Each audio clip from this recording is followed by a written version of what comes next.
pirmā avārija. Tu caur stiklu neko neredz. Es redzu. Kur braukt? Nē.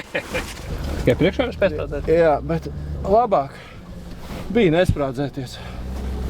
Es tā domāju. Tajos gados. Tev nav bailīgi tik braukt ārā uz šoseis, ka tev moši nesaies tavs sajūgs? A, kāpēc nav sajūga? Būs.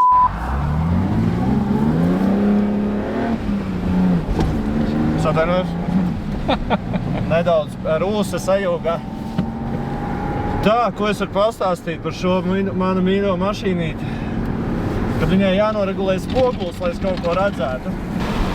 Jā, tas notiek šādi, un tas nevar salūst, un nekad nesalūzīs. Šai mašīnai ir viens spogulis.